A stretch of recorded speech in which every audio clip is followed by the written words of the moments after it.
Hello दोस्तों, मानक अध्ययन क्लासेस में आपका स्वागत है। मेरा नाम प्रदीप चौहान है और आज से हमने एक नया सीरीज चालू किया है साइंस का, जिसमें जिस चैप्टर के मतलब कोई भी चैप्टर हो उसमें जितने भी बहुविकल्पी क्वेश्चन होंगे इंपॉर्टेंट वो सारे इंपॉर्टेंट क्वेश्चन हम लोग कोशिश करेंगे कि एक वीडियो में खत्म करें। ठीक है, तो आज से हमने शुरू किया है अम्ल, क्षार और लवण। इसमें सबसे पहला क्वेश्चन है कि एसिटिक अम्ल एक दुर्बल अम्ल है क्योंकि इसमें पानी की मात्रा अधिक होती है, इसके आयन की मात्रा कम होती है। यह एक कार्बनिक अम्ल है, यह एक अकार्बनिक अम्ल है। तो इस क्वेश्चन को समझने के पहले हम समझ लेते हैं कि अम्ल क्या होते हैं और क्षार क्या होते हैं, तब इसको अच्छे से कर पाएंगे। ठीक है, तो अम्ल अम्ल वे होते हैं जो जलीय विलयन में H+ आयन देते हैं। यदि मान लीजिए कोई तत्व है, मान लीजिए AH है, इसको जल के अंदर घोला जाएगा तो ये A- और H+ में टूट जाएगा। यदि ये इसको जल में घोला जाए, H+ आयन दे दे, ये H+ आयन H+, तो वो होता है अम्ल। और यदि मान लीजिए कोई है तत्व, मान लीजिए AOH है, इसे जल में घोला जाए और ये A+ और OH- में टूट जाए, इसको कहते हैं क्षार। मतलब जो H+ आयन देते हैं वो होते हैं अम्ल और जो OH- देते हैं वो होते हैं क्षार। पर कुछ तत्व केमिस्ट्री में ऐसे होते हैं जिनको पहचानना थोड़ा कठिन होता है। जैसे एग्जांपल दे दें, NaOH हो और HC+OH, तो यहां पर भी N के साथ भी OH है और यहाँ COOH है, मतलब यहां पर भी OH है और यहां पर भी OH है। तब कंफ्यूजन होता है कि ये कौन अम्ल है कौन क्षार। तो ध्यान दीजिएगा कि जिससे OH जुड़ा हुआ है, यदि वो धातु हुआ, तो ये बनाएगा क्षार। और यदि जिससे OH जुड़ा हुआ है वो अधातु हुआ, ये अधातु हुआ, तो उससे बनाएगा, ये जाके बनाएगा अम्ल। मतलब इसको जब इस धातु वाले OH को जब जल में घोला जाएगा तो इससे बनेगा क्षार, और जिसमें अधातु होगा, जिससे OH जुड़ा है, यदि इसको जल में घोला जाएगा तो बनेगा अम्ल। अब होगा क्या कि इसको जब जल में घोला जाएगा तो ये OH- होकर के बाहर निकलेगा, और इसे जब जल में घोला जाएगा तो ये OH- ना होकर के H+ के रूप में बाहर निकलेगा। तो ये बात ध्यान दीजिएगा। ठीक है, और यहाँ पे देख लेते हैं एसिटिक अम्ल एक दुर्बल अम्ल है क्योंकि, अब अम्ल का प्रबलता और क्षार की प्रबलता के देख लेते हैं कि जो अम्ल होता है उसमें HCl सबसे ज्यादा प्रबल, फिर उसमें HNO3, फिर H2SO4, फिर CH3COOH, फिर H2CO3 और HCl। इसके अलावा भी बहुत सारे अम्ल होते हैं, लेकिन क्लास 10th के लिए सिर्फ इतने ही इंपॉर्टेंट है। और इसमें से अम्ल की प्रबलता और क्षार की प्रबलता, इन दोनों में से एक क्वेश्चन फिक्स है। ठीक है, तो क्षार की प्रबलता में सबसे ज्यादा क्षारी KOH, उसके बाद NaOH, उसके बाद NH4OH, उसके बाद BaOH का ट्वाइस। ठीक है, अब इस क्वेश्चन को करते हैं कि एसिटिक अम्ल एक दुर्बल अम्ल है क्योंकि इसमें पानी की मात्रा अधिक होती है, इसमें आयनन की मात्रा कम होती है। यह एक कार्बनिक अम्ल है। हाँ, कार्बनिक अम्ल तो है, लेकिन ये इसको जब जल में घोला जाता है तो उसमें से जो H+ आयन होते हैं वो अच्छे से नहीं निकल पाते हैं, इस वजह से इसके आयनन की मात्रा कम होती है। इस वजह से जो एसिटिक अम्ल होता है वो एक दुर्बल अम्ल होता है। ठीक है, दूसरा है प्रबल अम्ल के जलीय विलयन में किसका अधिक के होता है। तो प्रबल अम्ल वे होंगे जिसमें H+ आयन की मात्रा ज्यादा होगी। ठीक है, तो H+ आयनों का, OH- आयनों का, Cl- आयनों का और Na+ आयनों का, तो जिसमें H+ आयनों की मात्रा या सांद्रता अधिक होगी वो ज्यादा अम्लीय होंगे।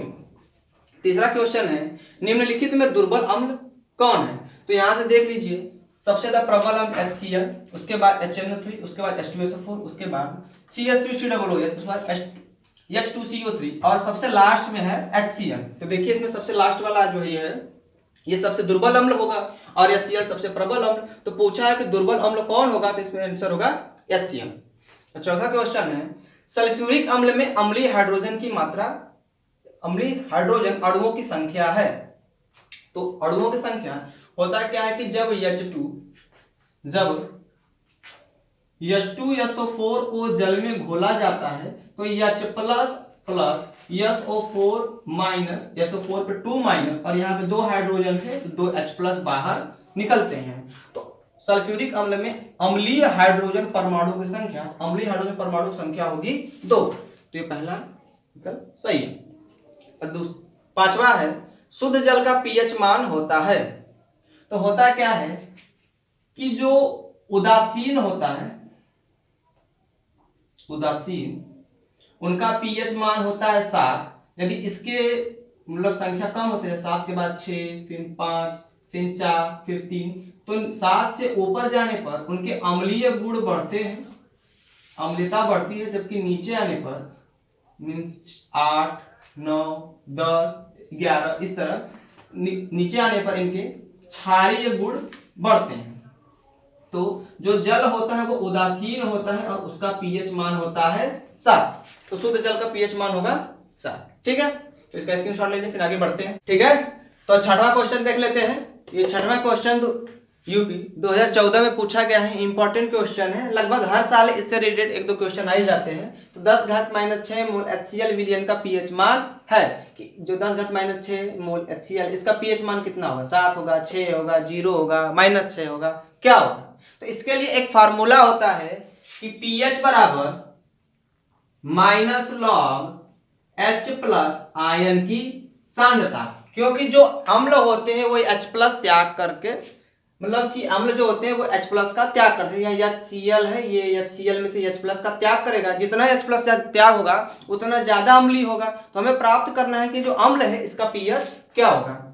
तो ये जो दिया है 10⁻6, ये H+ का मान दिया है कि उसकी सांद्रता कितनी है। ठीक है, तो pH बराबर होगा -log H+ का मान दिया 10⁻6। अब होता क्या है कि log m के पावर n का फार्मूला होता है, n आगे चला आता है, हो जाता है n log m, इसके बेस होगा 10। उसी तरह देखिए यहाँ पे log 10 की पावर -6 है, ये m की तरह बिहेव करेगा और ये n की तरह, और -6 चला आएगा आगे, हो जाएगा pH बराबर माइनस और माइनस हो जाएगा प्लस, और log 6 log हो जाएगा 10, और log 10 का वैल्यू होता है 1, तो 6 pH का मान आ जाएगा 6। तो यहां से इसका आंसर आ जाएगा 6।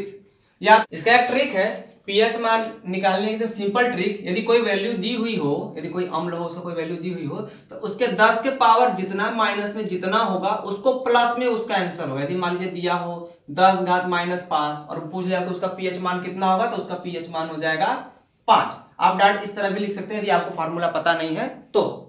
ठीक है, दूसरा क्वेश्चन है H2S विलयन का पीएच मान है। H2S एक विलयन है, इसका पीएच मान क्या होगा? 0 होगा, 7 होगा, 7 से कम होगा या 7 से अधिक होगा। तो हमने अभी बात किया था जो उदासीन होते हैं, मान लीजिए H2O है, इसका पीएच मान होता है 7। यदि इसकी वैल्यू घटे, मान लीजिए 6 होती है, 5 होती है, 4 होती है, जब ये घटती जाएगी तो उसकी अम्लीयता बढ़ती जाएगी, मतलब 6 के बाद 5 ज्यादा अम्लीय होगा, फिर 4, फिर 3, फिर 2, फिर 1, इस तरह अम्लता बढ़ती जाती है। मतलब नीचे से ऊपर जाएंगे तो अम्लता बढ़ती है, और ऊपर से नीचे आएंगे तो क्षार का मान बढ़ता है। जैसे 8, फिर 9, फिर 10, तो ऊपर से नीचे आने पर, 7 से नीचे आने पर क्षार की वैल्यू बढ़ती है।